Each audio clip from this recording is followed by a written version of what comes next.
Welcome to the first and hopefully last virtual annual meeting of the Landings Association. If you made it here, you successfully negotiated the technology of the Teams meeting, and you're to be congratulated. My name is John Holmquist. It's my privilege to be the president of the TLA for a second year. When we met last year in the at the old plantation ballroom, who would have imagined that that would be the last time a large group would be getting together? And who could imagine that we would start into a world of social distancing, masks, staying at home, the rationing of toilet paper, paper towels, and Kleenex? And who could have ever imagined that our medium for communication would be team meetings and Zoom meetings? But here we are, we adapted, we're getting through it. Thanks to the arrival of vaccines, we're looking to better times, but it's still not over, and we need to exercise caution. Before we get started on the meeting, I wanted to refer to the incident that occurred last week. It's an incident that has deeply affected our community, and it's one that TLA takes very seriously. Please refer to my letter of last week. And I would emphasize the bottom bullet point in that, excuse me, we will tell you what we can when we can. And right now we have no information concerning the criminal proceeding that's going on. Excuse me. I wanted to thank our retired board members. Hank Policinski had the opportunity to spend an extra year as ex officio by virtue of being perhaps the shortest serving president of about 3 weeks in 2019. He had finished up a 3-year term on the board. Diane Thompson and Jim Van Epps have spent 3 years where they've made a significant impact in our community. Just a highlight would be Diane for what she's done in renovation, and Jim Van Epps for what he's done on strategic water and on the athletic fields subcommittee. Normally, I would introduce and have our board stand up, but obviously that isn't practical. So what I will do is point out our new board members in their first year of their 3-year term. Mark Winters, who's our vice president, Bob Wood, who's our secretary, and Andrea Falcons.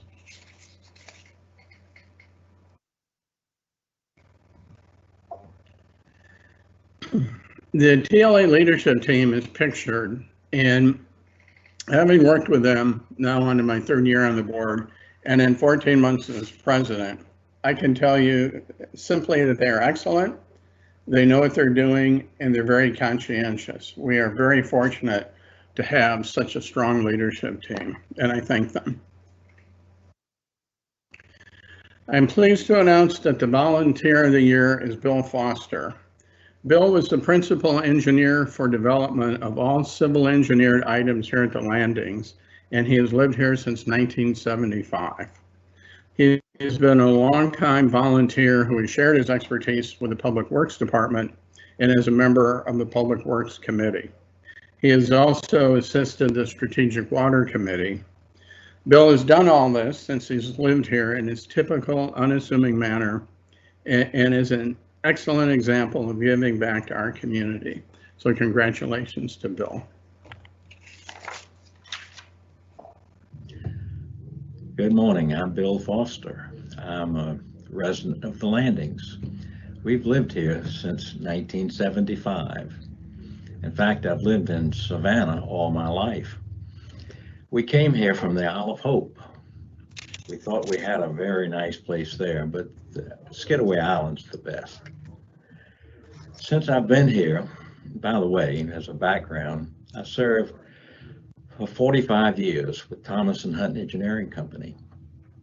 And in that capacity, I was part of a team that put together the plannings for the Landings. This took place in 1969. My little family and I came to the island and bought our lot in 1972. Built our house in 74 and moved in 75.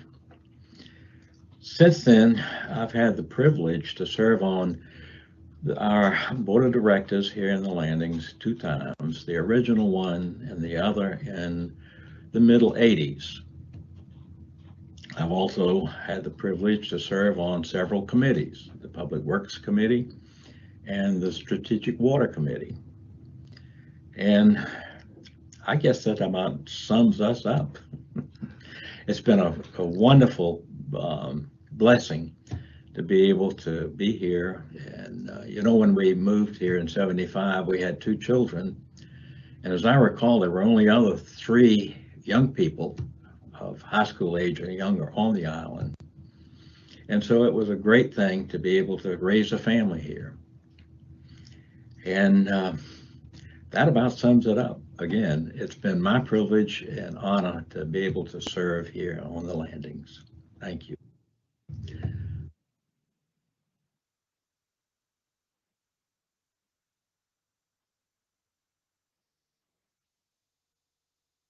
I want to congratulate the volunteer group of the year, the athletic complex, we call them subcommittee. This group of volunteers stepped forward to address the issue of upgrading the playground and also the athletic facility in general.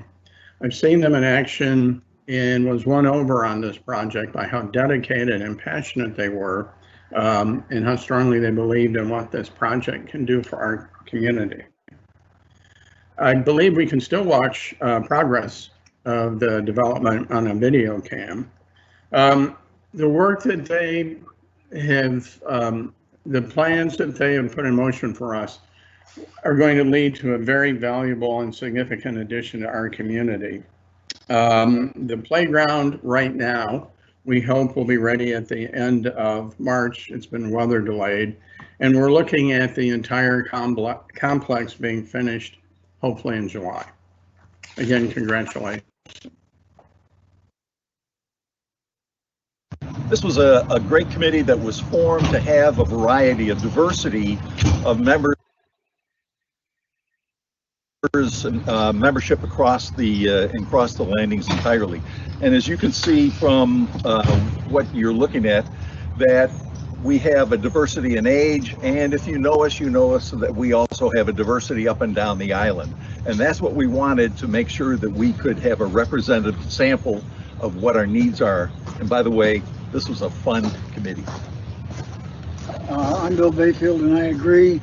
It was a fun committee, and I think the committee worked very, very well together. Did a great job. I think we're giving the island a great athletic field and playground.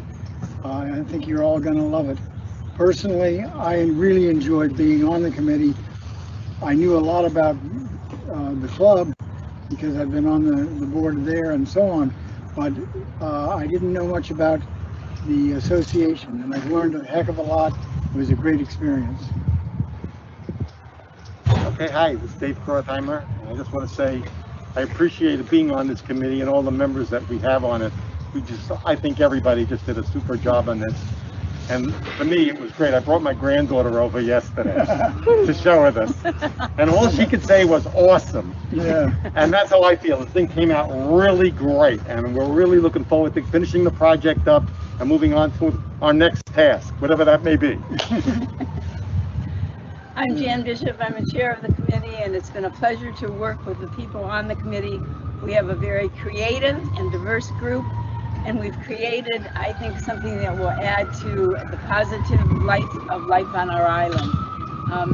It's a very inclusive playground as well as creative. Hey, I'm Pat Brooks. It was a pleasure to serve on this committee. We've been here on the island, my wife and I, 17, 18 years now. My kids started on the old playground. They're now almost 18 and 13. So a lot of thought went into making this for the little bitties up to the older kids. We look forward to the next generations coming out here and having a good time with their kids and grandkids. Thank you. This was a Hey, just wanted to thank all the Landings residents for the opportunity to serve you in the athletic complex renovation. I know we're all really excited about how it's turned out. Hopefully in the next couple of weeks, we'll see the kids swing on the swings and having a great time. The pavilion will be up and everybody will be out in their lawn chairs, having a good time. So thank you again for the opportunity. Thanks for to everyone on our committee. Thanks for all the hard work. It was a real pleasure being on this committee, and I am super excited about the playground opening soon and just all that the athletic field renovations are going to provide to the whole community, for the little babies to the grandparents to the great grandparents. So it's going to be a fun time. Thanks. To reiterate, this has been a fun committee to be a part of. Not only have we all gotten to know one another and each other's families better, but creating such a cool new tangible amenity for the community has been a lot of fun over such a short amount of time. We think it's going to be a cool asset and enjoyed by everyone.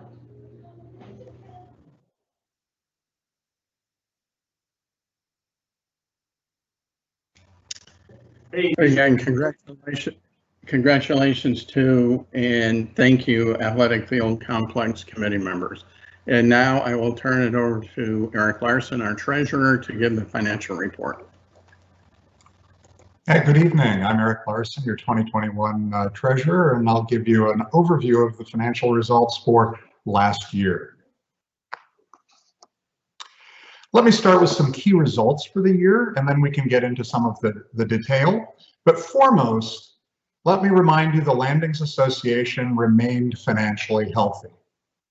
We received assurance of an independent accounting firm in an unqualified or clean audit opinion for 2020. Our net revenue over expenses was a positive $500,000 on a cash basis before depreciation.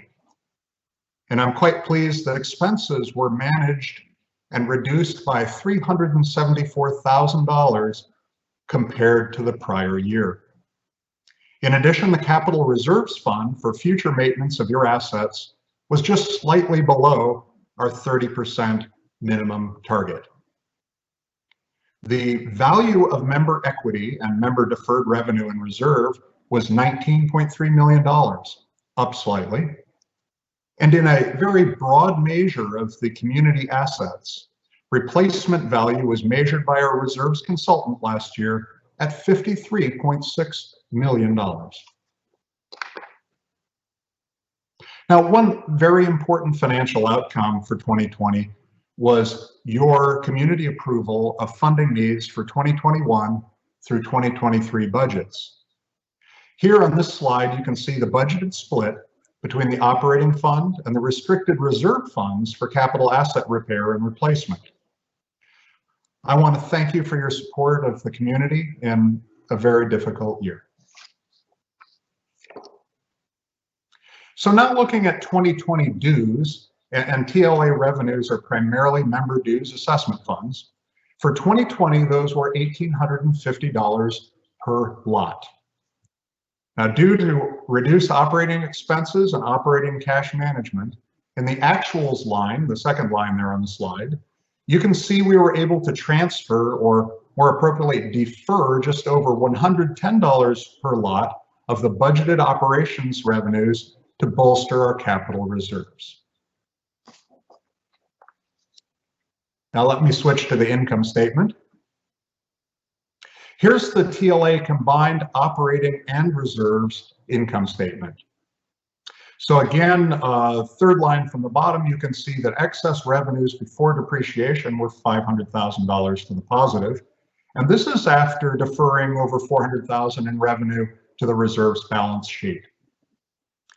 As I noted at the beginning, total expenses were managed down $374,000 versus a year prior. This was categorically in repair and maintenance, IT, and legal expense line items. And now for a slightly different view of the income statement. This is the fully consolidated view, showing contributions of our operating and reserves components, the marinas amenities, and including the 100% owned Landings Company realty business. So you can see, for example, the marinas actually had a better year in revenue than 2019 and also exceeded expenses specific to the marinas. Similarly, the Landings Company, a for-profit business, which has independent board and management, had revenues significantly exceeding expenses, paralleling strength in the real estate market.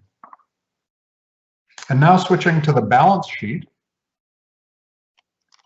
we see the TLA balance sheet showing we ended 2020 with cash and investments of $9.9 million.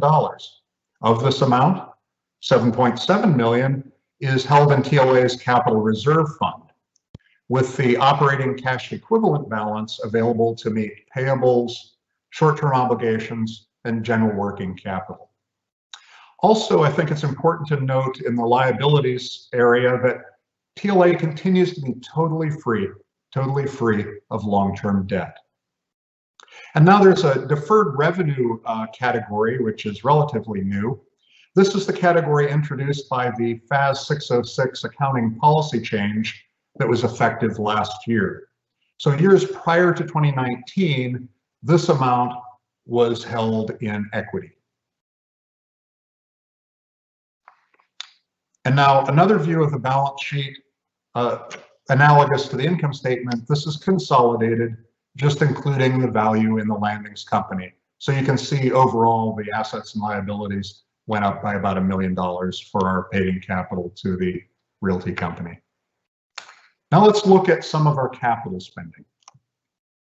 On the first line, you can see this past year we spent a total of $1.792 million on capital repair items for roads, community paths, lagoon structures, and storm drains. And in the second line, you can see other capital expenditures, and I can list a few. We replaced a truck, 2 utility vehicles, a street sweeper, 5 computers, 8 handheld radios, 2 gate systems, 2 deep well projects and improvements on the main gate, and we redecked 2 bridges. And some of you may know, we also had to dig up and replace underground fuel lines at Delagal Creek Marina.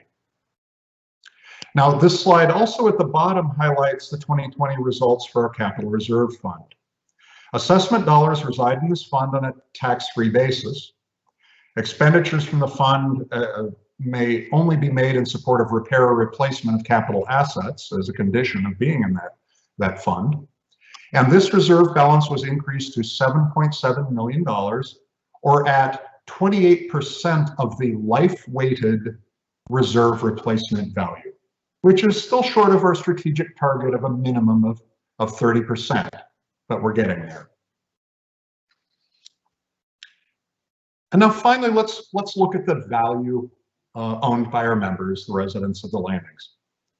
Here's a snapshot of member asset value showing operating cash and plant and equipment less liabilities leaves $11.5 million in operating member equity.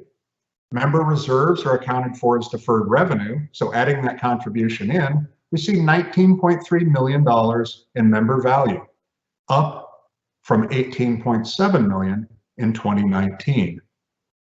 And again, in terms of the total assets the association must manage over the long term, the 2020 reserve study replacement cost valuation was $53.6 million.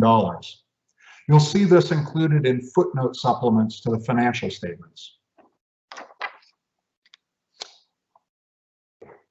And with that in mind, you can access even further detail and those footnotes to the financial statements online at landings.org. And you can also see prior year annual reports.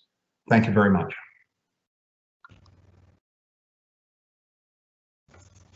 Thanks, Eric.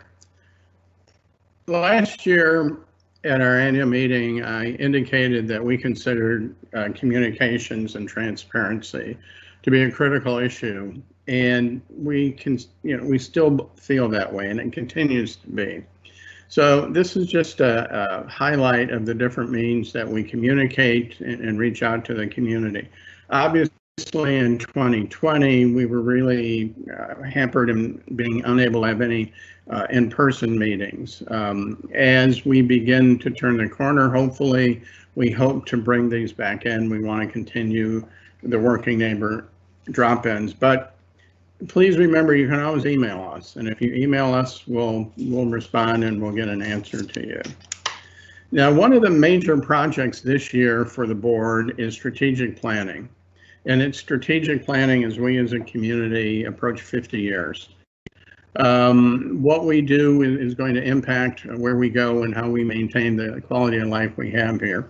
And in the strategic plan, we'll have something old from the recently completed strategic plan, and we'll add some new items. For example, water and renovation and environmental sustainability and community activities will be carried over from our prior strategic plan. And this indicates what our process is. At the beginning of February, we held our board retreat down at Delagal, and we talked about the range of issues that we have to look at for our strategic plan. We plan to get a preliminary plan for review in April, and we hope to finalize the strategic plan in June, but of course there'll be community input before it's finalized.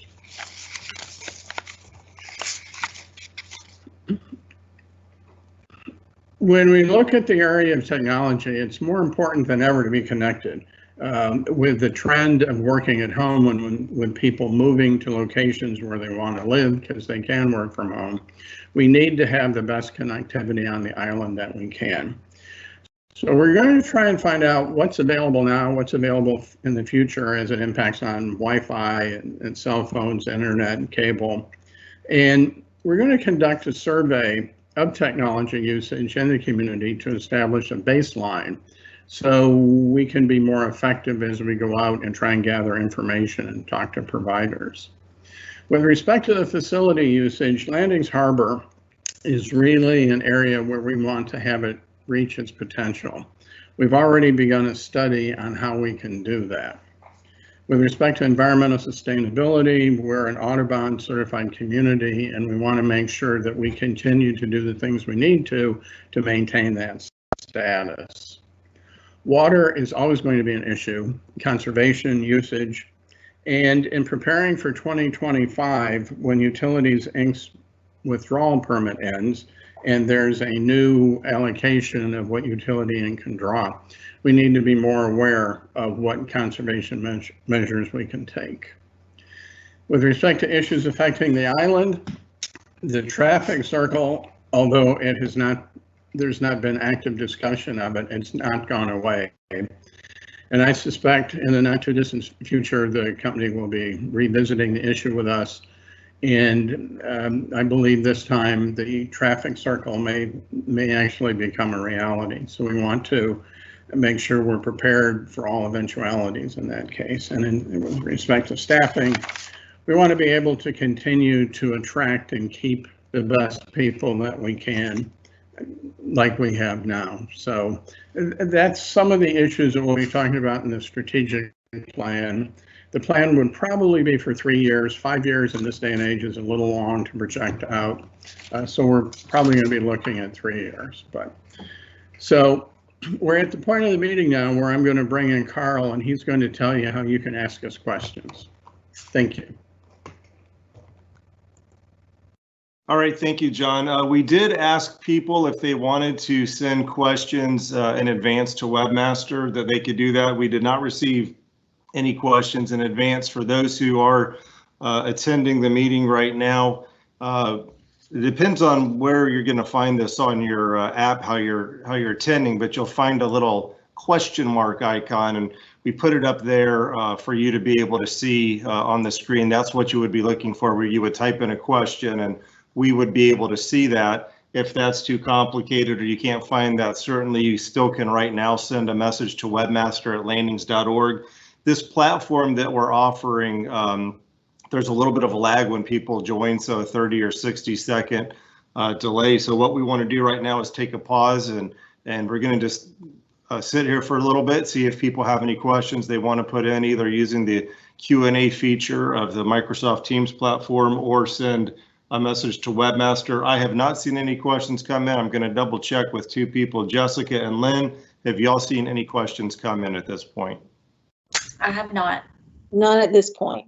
Okay, so again, if you would like to send a question in, the formal part of the presentation is over, and we appreciate your bearing with us in these virtual meetings with our COVID-19 times, but we will wait here for a few minutes and see if we get any questions that come in.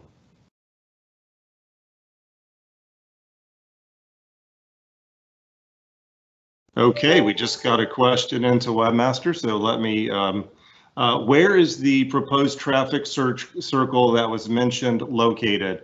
That is there had been some talk before about a roundabout at the four-way stop coming up to the main gate. When you have so many different lanes of traffic going different directions, that is something that Chatham County has looked at before. My understanding is that's still in the preliminary stages. They have done some traffic studies there. If you're a newer resident, you might not know it, but a year or so ago, maybe a year and a half ago now, they put in the flashing lights over there to try to draw more attention to that intersection, because we have seen some accidents over in that intersection before. Okay, let's see here. Here's a question. What have been the coordination efforts for marketing between the Landings Association, the Landings Company, and the Landings Club in terms of a consistent message about the community? John, is that something you would like to handle, or would you like me to address that? Carl, you can address it. Okay, so working with the company, it depends on the year. There's always one or two Landings Association board directors who serve on the board as well as the Landings Company to make sure there's the synergistic efforts going on. Also, the company and the club are using the same marketing firm now, Wise, to make sure there's consistent branding. So that's where the energy gets together is among the at the board levels and with the marketer that they're using. Carl, I could yes. just add a comment. When Branniger established the Landings Company, it was established to be the marketing arm. And as a result, TLA does not do any marketing. It's through the company, and then of course the club does its marketing. Thank you, John. And I'm going to leave you up there to answer this question. Well, we lost you just then, but the next question is, what can you tell us about the impending club development at the Marshwood tennis courts? I think it's best for us to direct any questions about what the club is going to do with respect to development to the club for them to answer. Thank you. Okay, the next one is, thanks for the great walk through the key topics. We're new to the Landings, and this meeting gives us great confidence we made the right choice. So thank you very much, and thank you for attending early on. I really appreciate that, and appreciate all those who have gotten a chance to join us for the first time. Next question is, can you discuss the housing stock and how active the ARC has been this last year? For that, I want to turn it over to Aaron, who heads our community development department. So Aaron, the question is current housing stock. I think maybe talk about new homes, remodels, the activity, and how busy y'all have been this year. Let me get your video up there. Give me just a second. And if you would introduce yourself real quick too, Aaron. Hi, I'm Erin Schumacher, the Community Development Manager. Thanks for the question, and I can tell you that we have been exceptionally busy over the last year. We've seen hundreds and hundreds of applications. Approximately just over 900 applications were received last year, which was a 35% increase from the year before. We've seen a lot of interest in new construction. We've seen a ton of renovation of the existing housing stock. So everything from kitchen and bath renovations to new amenities to make outdoor living more exciting with screened porches and fire pits and patios. we've just seen everything coming through. Lots of even just general maintenance, repainting, refreshing, new roofs, new driveways, things just to keep properties looking their best. So we've seen a vast amount of improvement in the existing housing stock, as well as an increase in new homes being proposed for construction. All right, thank you, Erin. We had another comment, I think it might have come in at the same time. I do want to make sure I address it. We had another comment about the development and association cooperation with the club in regard of the new housing development. I'll refer back to John's comment on that. I assume that came in at about the same time, but I do want to make sure that that was commented on. Let me go back and pick up one about security. So Tim Cook, or I'm sorry, I should have, I'm Carl Stevens, the Assistant General Manager, and I'm moving the pieces around on this meeting, so that's why you're hearing some more from me. Sorry I didn't do that earlier. Tim Cook, our Security Director, I'm going to call on you for this question. And Tim, the question is security at gate needed to be enhanced to screen walk-ins? And let me get you up there. Give me just a second. So is security at the gate needed to be enhanced to screen walk-ins? Tim? Okay, thank you. Yes, that is a good question. That's something actually 2 years ago, your security committee and us looked at that, and we evaluated the cost and the return on investment for putting gates for the pedestrian access at the 7 gates. And at that time, it wasn't deemed necessary. The amount of, through traffic, if you will, wasn't to the extent we thought the threat level met the financial level needed to secure those areas. So that's something that we continually look at. And one of our objectives and goals this year is to take a look at all of our perimeter security. So we will bring that back onto the table, and we'll submit a proposal of how much that would actually cost to secure those areas. Thank you, Tim, and thank you for addressing the security committee. I wanted to make sure that everybody knows this as a committee of your fellow residents that take a look at these kind of things. I want to turn a couple of questions to our general manager, Sherry Haldeman. So I'm going to bring her in on a couple. Sherry, the first one is, when will the residents have input into the proposed use for Landings Harbor? I am concerned about the future use. So let me get you up on the screen here and get you over. So when will the residents have input into the proposed use for Landings Harbor, Sherry? Sherry, you are muted. Okay, thanks, Carl, and welcome everybody, and thanks for being here. We appreciate it. On the Landings Harbor, that project right now is in the process of some very preliminary engineering. That engineering will help us determine what options are available, including things like what the height, for example, will need to be for the dry stacks, whether or not we can expand the basin, which is preferable to increasing certainly the height of the dry stacks, whether or not we can do anything with the land. I have met with some residents in that particular neighborhood and intend to do so again when we get some results back. Right now, I expect it'll be in another month or two before we can have those kinds of conversations and lay out the plans. I've made that commitment to the residents in that neighborhood, and we will absolutely do so. Hopefully, that answers that person's question. If not, let me know. Feel free to give me an email too. I'll be happy to talk with you further about it. Carl, I do want to go up to the comment back that says that is a non-answer, and I believe that's in response to, please comment on the association's cooperation with the club in regard to the development of new housing in the Marshwood area. Also, please comment on the general level of cooperation with the club, and are there any areas of disagreement? I'm not sure I see the whole question. At any rate, so John indicated we can't answer questions about the development.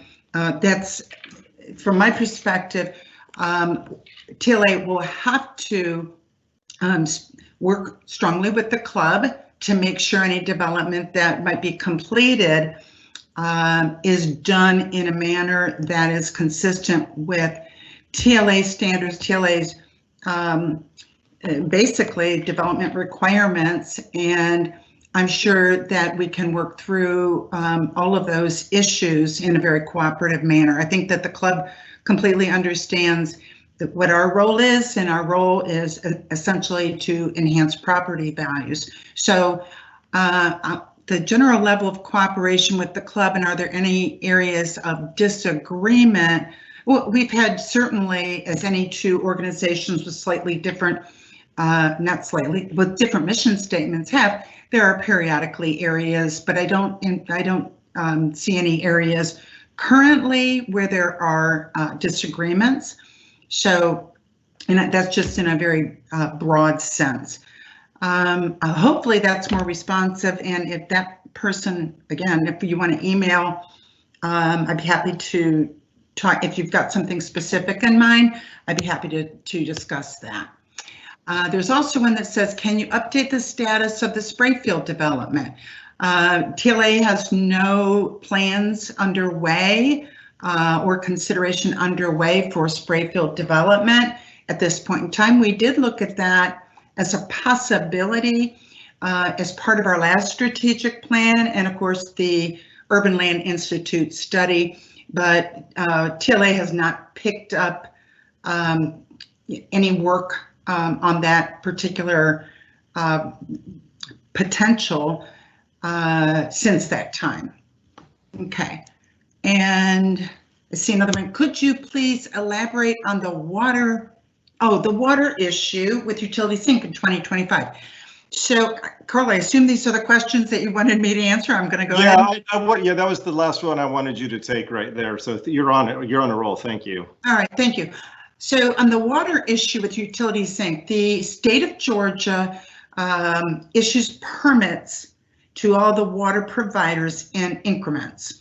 And this reference to utility sink in 2025, 2025 is the end of the current permitting period.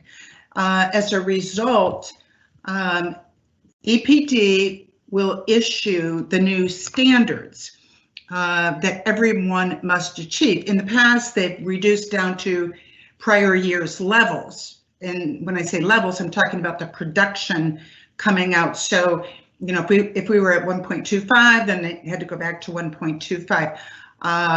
So it has decreased over time. Obviously, that's a concern. That's why John made reference to the importance of conservation. In 2025, it will be permits. This sounds strange, but it'll be permitting for the. It is not. We have no reason to believe that that's the case, but they'll make that determination, and they'll say you have to achieve whatever that new level is by 2030. So there's a 5-year phase-in period to achieve whatever the next permit level happens to be. Hopefully that answers that. Sherry, I was going to turn it over to Sean now. Sean, our Public Works Director, I have a couple of questions for you, so let me get you up here and I will read them to you. Due to our aging infrastructure, how significant is the risk posed by our older storm drains, root intrusion, etc., and what are cost-effective means of ensuring we continue to be able to handle the large storm? So obviously you have some update recently about the storm drains, if you can kind of talk about that. Sure. Thank you for the question. And I would say that we are in the process every year of actually cameraing and doing investigation within our storm drain system to identify areas that need to be addressed for repair. Our current and recommended technology that we are using for repair of those storm drain system is a cure-in-place system that can actually be pulled through within the storm drain and cured, which essentially makes a seamless pipe within a pipe, if you will, that gives you some structural stability also. This also reduces the need for your conventional removal, if you will, of all the infrastructure above the storm drains. And the key with these is being able to capture these areas that are in need of repair prior to failure. Right now, we're working through the oldest infrastructure we have, which is in the Marshwood section of the community. And we're also focusing very heavily on our corrugated metal pipes, as they do receive some saltwater intrusion in our acidic soils, tend to break those down a little bit quicker. You're right on point with your question on root intrusions. We are a unique community because we are heavily treed. And what we're found in a lot of these storm drain pipes through the camera systems is that regardless of type of pipe, we do see a lot of root intrusions, even within our concrete storm drain pipes. So we are working through those. We have a preventive maintenance program and also inspection programs underway. This upcoming month, we'll actually be bringing forth about a $500,000 project to address a large drainage chain in the center of the Marshwood section of the community. Thank you, Sean. I have two more for you while we have you up on the screen. One is, what plans are in place for refreshing the landscaping on the southern section of Landings Way South? There's still hurricane damage that has not been repaired and debris from the path replacement that has not been cleaned up. Sure. Definitely, if you could feel free to email me some specific locations, I'd be more than happy to get out there, have our in-house crews or contract crews, whatever we need to do to get those areas cleaned up. We are now fully funded in our Center Island budgets with the new assessment, which gives us the opportunity to go back out and do some additional work on the Center Islands and the common properties. We will have a planning component in this year's Center Island program. And so if we have specific areas of concern, definitely email myself and I can get it to our Center Island committee, who does a evaluation and reviews of all of these 313 Center Islands throughout the community, and also helps us with any common property issues. So if you can give me some specifics, I'd be more than happy to get some of those areas addressed this year. And just for everybody's ease of use, on our website, landings.org, we do have a contact us area, so you can get it to the public works easily, and Sean and his crew all see that, so they can quickly get that addressed. Or you can put it in C-Click Fix as well. Those are some options for you. Last one, I believe for you right now, Sean, is, has the midpoint square been resurfaced yet? If not, are pavers a cost-effective option for such a small area? Sure. Great timing on this one also. We actually, Bill Campbell, our construction manager, and myself, Bill Foster, our volunteer of the year, who still is even trying to back away. We still have him out volunteering. And a representative from Moffett Nickel met today on 3 different design options for Tidewater Square. So we're looking at really the paver system that's there, doing it like for like. We're looking at a asphalt option, and then we're also looking at a redesign where we would be able to essentially let the civil engineers evaluate what they would say is the best course of action to move forward. We are in our second review of the first 3 plans that were put forth.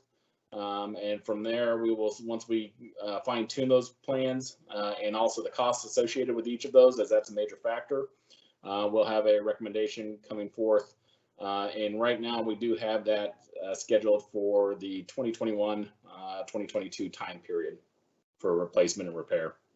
All right, thank you, Sean. I'm going to take a couple of questions that have popped up, and then Tim, I've got another one coming your way in a minute about cyclists. Let's see here. It may be premature, but our cookouts being planned this summer, they are not. Our community programs manager, Kristen Penny, resigned last year, obviously, when we were having to have everything shut down with COVID-19. We eliminated that program for 2021 with the uncertainty. It's something we'll look at in the budgeting this fall to see if it's something we want to bring back. But with all the uncertainty and not knowing what was going to be going on, we did not feel it was the best use of association funds to maintain that position. Why will this group never address community pool as part of strategic development? There's no requirement to join the club. Why do you continue to not address this? This is something that we know comes up every time we do a community survey or we have an annual meeting or things like that. If you look at our last strategic plan that just ended, one of our tenants says we would not compete with the club. We would offer complimentary amenities, and certainly if we offered a pool, that would get into competition with the club, and they do offer that amenity package in this community. So that is not something that the board has looked at as far as a pool. When do you expect the new strategic plan to be completed and we'll be able to read it? Oh, certainly. This is mid to late summer. We're not 100% sure on the time frame. We're just now into kind of the fact gathering and getting the stages together on it. But there is the intent to have community involvement, community feedback. It's not something that's going to be put together behind closed doors and just said, here you go, here's this, the strat plan. We hope you like it. We really want to get the community input and feedback on it. I'm going to turn it over to Tim on the cyclist one. So let me get this to Tim real quick. Okay, Tim. And if you can address the cyclist, hold on one second. Let me find it. Regarding the walk-ins, so you talked about the walk-ins a little bit earlier. Let me get you up on screen. There are so many bicyclers who are cyclists who use our roads. They add traffic and travel at high rates of speed. Can particular attention be given to these riders? Okay, so if you frame it in the same context as walk-ins, a couple of years ago, we noticed this trend of large groups of cycling. Every time that we stopped them, typically there was a member within the group. And of course, when you're trying to get in miles on the group, it breaks your stride. So we worked with them on some way that we could our patrol officers could readily identify them and let them go on their way. So we did work that out. If you want more information on that program, just email me, timc@landings.org, and I can tell you how that system works. So basically, if they're authorized and they have a decal on their helmet, you know, we know that they are good to go. Others, we continue to stop and ask. And you do have some very active cyclist groups out here. So that being said, you know, the ones who are authorized to cycle on our streets, please be aware that they do have a right to the road, and you know, you should pass them with at least 3 feet of distance between you and them. So keep that in mind. And so far, I think it's worked out pretty good. Just last week, I know we stopped a group of cyclists, and in fact, they were authorized guests from a resident, which is typically the case. And again, the perception there was that they were not authorized because they geared up in the public slot and then they rode in on their bikes, but they were in fact authorized by a resident. Thank you, Tim. Sherry, I'm going to bring you in. I know there was a question you wanted to address. I want to make sure you're to do that. Great, thank you, Carl. There is a question. Please comment on TLA's role in approving proposed development at the Marshwood Club tennis site. Don't dodge the question. Okay, hopefully I'm not dodging the question. So TLA's role in approving any development of club property, whether I guess this particular location is what's being discussed right now. So it would be because the Marshwood, none of the club property, I should say, is covered by our covenants. It is not it's not subject to the covenants, then it is not part of the association. So that would require an annexation vote, okay? TLA has an annexation policy that I believe you should be able to see online. That policy has roughly 14 items that need to be submitted. And so the club, in this case, would have to submit a package, an application with all items addressed so that we could conduct a review and then take that information and submit it to the community. And the community votes on an annexation. That's TLA's role in the major step, which is an annexation vote. Now, obviously, any property that gets annexed would have to be reviewed by our architectural review committee on a lot-by-lot basis for any plans for residential construction on that site. I hope that answers the question. Obviously, you know, as far as infrastructure, our staff would be reviewing it. Likewise, the Metropolitan Planning Commission, County Engineering Department, all those county entities would also be doing a review as well. Hopefully that takes care of that. I thought I saw another. Yeah, there's a couple. There's one that came into Webmaster. Let me go to that one first, then we'll come back to this other one. But one to Webmaster was Will the Marshwood project have any impact on the Landings Association's revenue or expenses? I'd say we haven't seen a finalized plan. Well, yes. So, and the issue there would be one where, like everybody, these lots would add. They would have to pay assessments, right?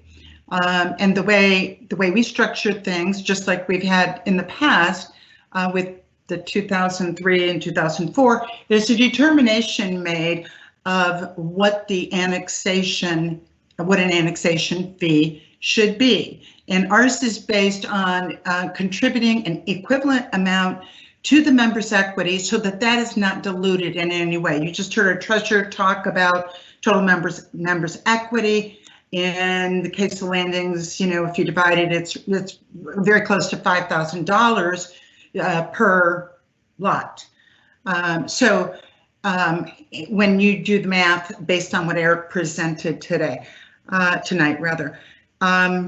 Let's see, there's also one that says, given the limited number of homes and lots for available for sale, are there plans for annexing other areas on Skidaway for the Landings? And no, there are not, to my knowledge anyway. All right, thank you, Sherry. I've got a couple that I can take here, so let me pop me up here.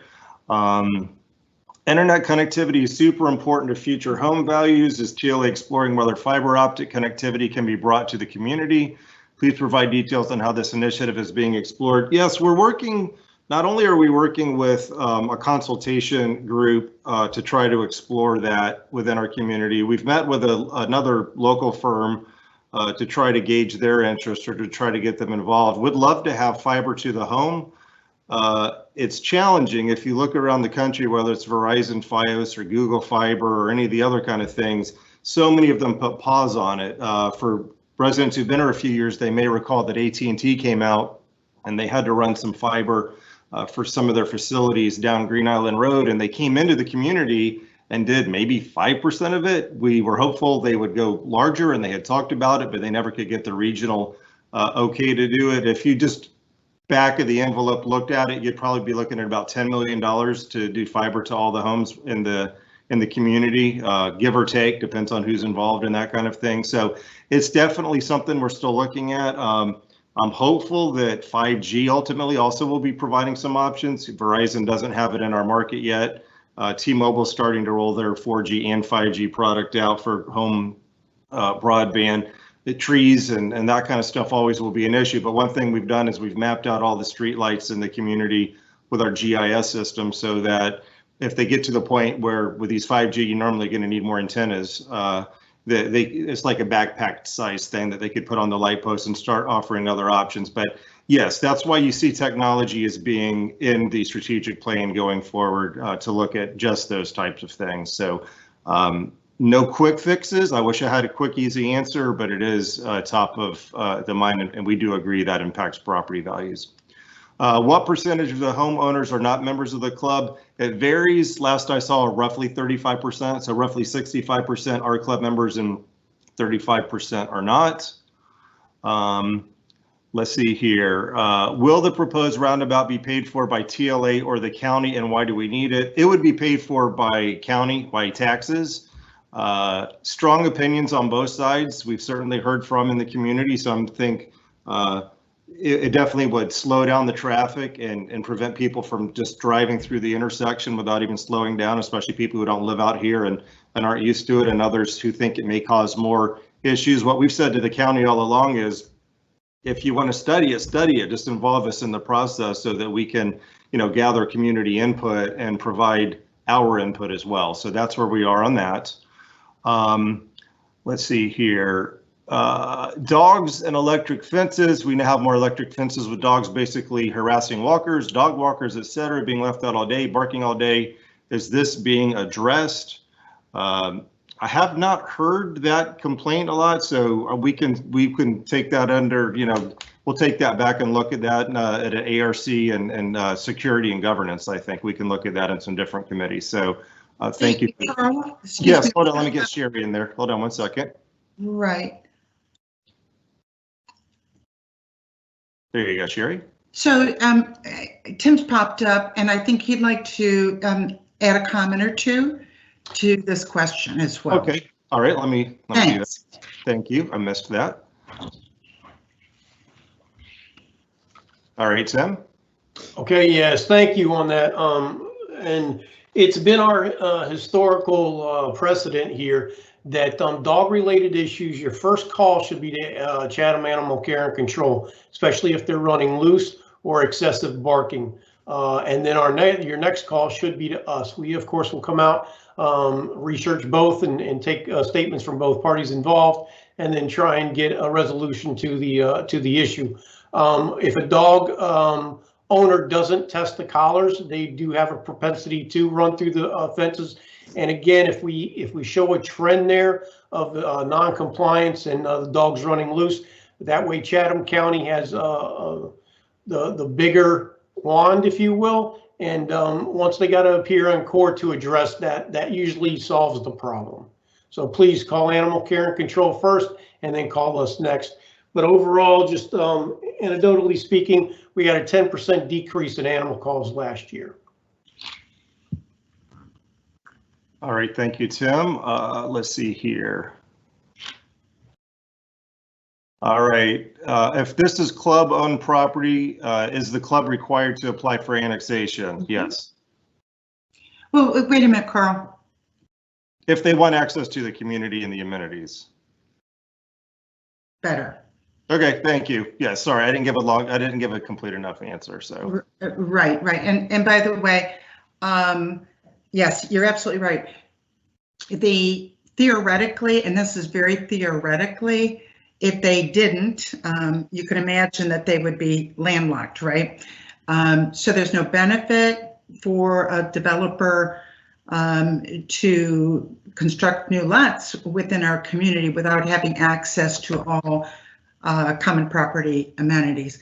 The other thing is that the MPC and Metropolitan Planning Commission expectation will be that any developer within the community would have an agreement with TLA for annexation, and it's for the very same reason, because MPC recognizes that TLA owns the streets, and to access this new development would require, from MPC's perspective, access onto TLA common property.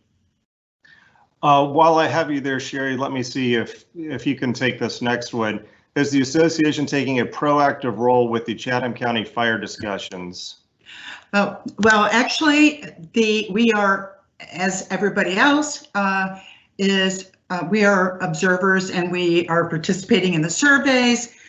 We are not taking an active role. The board decided last year, as the board members know, and John may want to comment on this as well, that there were certain areas that we could not adequately represent our residents on, that are more county related, because there are varying points of view among the members.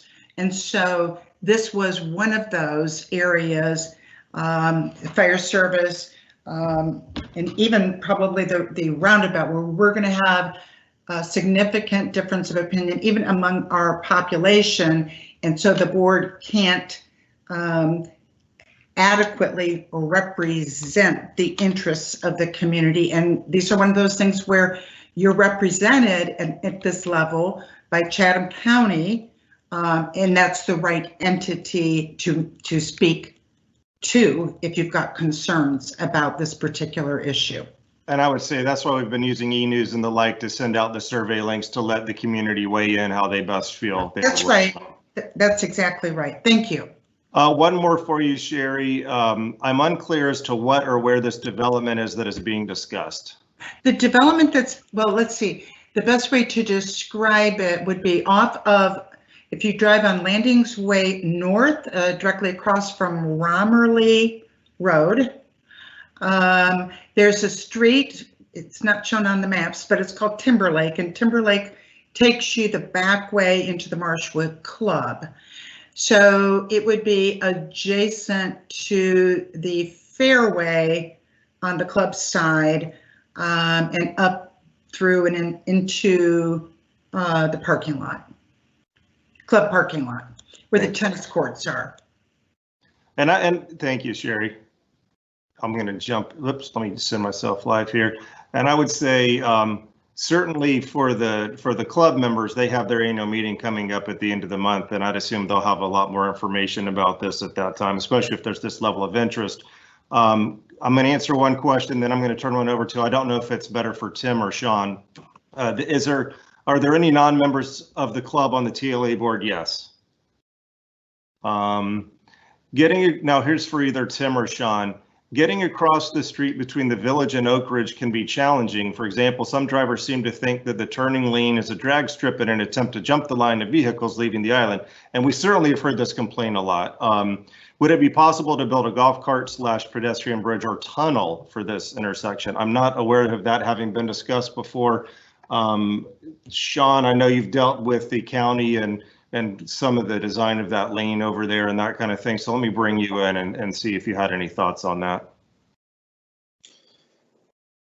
Yeah, I would just say that we can definitely work with the county to make sure we have a safe intersection, and also with our security committee and Tim. The biggest challenge in that area with a bridge or crossovers is essentially, if you look at the McWhorter Bridge, which goes from Deer Creek section of the community to Marshwood, that's a fairly large, expensive asset for travel across those areas. Since there is a traffic light located at that intersection, it makes it acceptable from a county standpoint for pedestrian crossing those areas. Areas down like we're at the North Gate don't have any kind of decel or acceleration lanes. Therefore, you have to have a crossover. We can definitely bring it up to the county and make sure that we have all the proper traffic calming in that area to help improve the safety, though. I think that's appropriate. Thank you, Sean. I have another one for you while you're there. Is there an easy way to determine which paths belong to TLA and which ones are the club's? Sure. The club has been a little more proactive recently in marking a lot of their paths with some signage stating, golf only in their paths. You can also reference at landings.org. We just were able to get the forward-facing GIS maps back up. One of those maps layers is trails, and that gives you the opportunity to go out and look and see exactly where the which map or which trails are the associations. And in addition, within the phone book, there's another map that's available that you can get an idea of where you are and what trails are for the association.